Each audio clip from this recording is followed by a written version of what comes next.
Hope you're keeping safe and well. Enjoying the sunshine. I am. Today we're going to bring you the fifth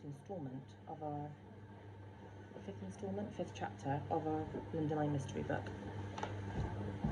So I think Mr. Dunn read you two chapters 3 and 4. So we're on chapter 5. What's happened so far? Our main character is Ted.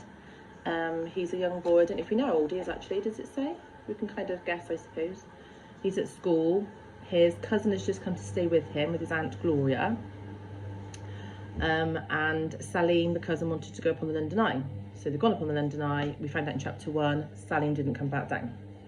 So, chapter 5, night talk. Salim slept on the lino next to my bed that night. I'd hardly ever had to share before. My hand shook itself out. Salim shuffled into a sleeping bag without saying much. I wondered if I should start a conversation. But what about? Small talk or big talk? I remembered what Mum had said when I started at secondary school last autumn. When you meet new people, Ted, keep the talk small. I'd asked her what this meant. Did it mean to use only words of one syllable? She'd laughed and said no. It meant sticking to everyday subjects. Like the weather, I'd asked, and she sighed and said, OK, Ted, like the weather. Only not big weather, small weather. Which meant I could talk about anticyclones and minor depressions, but not major storm systems or global warming. Salim, I said, do you do small talk? Hey, said Salim. He sat up. Nah, small talk's boring. It's what people do to pass time when they haven't got anything interesting to say. So you prefer big talk? Yeah, Ted, big talk, every time. What do you think weather counts as? Big talk or small talk? What, rain and snow and stuff? Rain and snow, storms, fronts, global warming?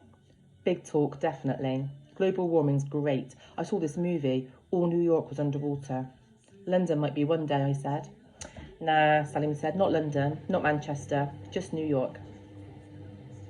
He brought his knees up to his chin. My mum hates Manchester, he said. She says she hates the rain.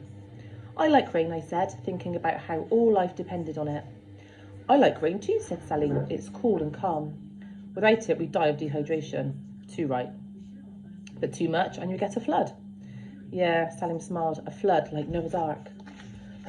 Some people, I say the Bible flood was real and that it could be coming again. Salim's head went off to the side and he looked straight at me. Why are you so interested in the weather, Ted? I thought. It's a system and I like systems. The weather system is hard to understand because there are so many variables. Variables are interesting. If the system goes wrong, it's a disaster, and some people think the system is starting to go wrong, and that could mean the end of the human race. I want to be a meteorologist when I grow up so that I can predict things and help the human race survive. I will have to study very hard and find out about all the variables. Salim whistled. If a flood's coming, will you let me know, Ted, so I can build my ark on time? I will, I promised. Salim lay down and I turned off the light. I listened to us both breathing. This was when I normally switch on my radio to listen to the shipping forecast. I keep it on the desk next to my bed within easy reach. Mum had said not to do it while I was sharing with Salim. My fingers were twitching under the duvet. Salim, I said after a few minutes, are you asleep? Nope, not yet, he said. It's hot. It's a new area of high pressure, I said, moving in from the Atlantic. Telling me. What are you thinking about, I said. I'd been thinking about convection currents, isobars and isotherms. I'd been imagining the shipping forecast. Lundy Fastnet, variable 3 or 4. Perhaps Salim had been doing the same. Nothing much, he said. What about you? Weather still. We were quiet again. Becoming south or southeast, 5 or 6, I said out loud. Sorry, said Salim. I'm pretending to read out the shipping forecast, and instead of this calm we're having, a storm's brewing out at sea. A storm, he said. Yeah, that would grind planes. It would take a very big storm system to do that. Would it? Gale force 8 or 9. A fog would be more likely to grind the planes. I heard him sit up again. Ted? Yes. You know this syndrome thing you've got? He said. I said, wondering who had told him. Hope you don't mind me asking, but what is it? What's it like? No one had ever asked me that before. I lay back on my pillow and thought. It's this thing in my brain, I said. Yeah? It's not that I'm sick. No. Or stupid. I know that. But I'm not normal either. So, who is? It's like the brain is a computer, I said, but mine works on a different operating system from other people's, and my writing's different too. Neat, said Sally. It means I'm very good at thinking about facts and how things work, and the doctors say I am at the high-functioning end of the spectrum. I'd also once heard a doctor say to Mum that my developmental path was skewed. I didn't tell Salim this because I looked up skewed in the dictionary and it said crooked, which makes it sound as if I am a criminal, which I am not. That sounds good, Salim said. Yes, but I'm rubbish at things like football. So am I, said Salim. Tennis is my game. My favourite sport is trampolining, I said. Trampolining? Yes, I used to have one. I jumped on it every day and it helped me to think. Then it broke. Too bad, I love trampolines. My syndrome means I am good at remembering big things, like important facts about the weather. But I'm always forgetting small things, like my school gym bag. Mum says I have a brain like a sieve. She means that things drop through the holes in my memory. Salim laughed. Maybe I got the syndrome too. I forget things myself. What things? My mobile sometimes, or my homework. I never forget my homework. Kat says that's why at school they call me a neek. A neek? It's a cross between a nerd and a geek. They don't like me because I only talk big. I'm trying to learn how to talk small, but it's hard. You know an awful lot, Salim said. I can tell from all these books. He pointed at my shelves and encyclopedias. Why bother trying to be something that you're not? Mr. Shepherd says if I learn how to be like other people, even just on the outside, not inside, then I'll make more friends. Then I told him something I'd never told anyone before. I don't like being different. I don't like being in my brain.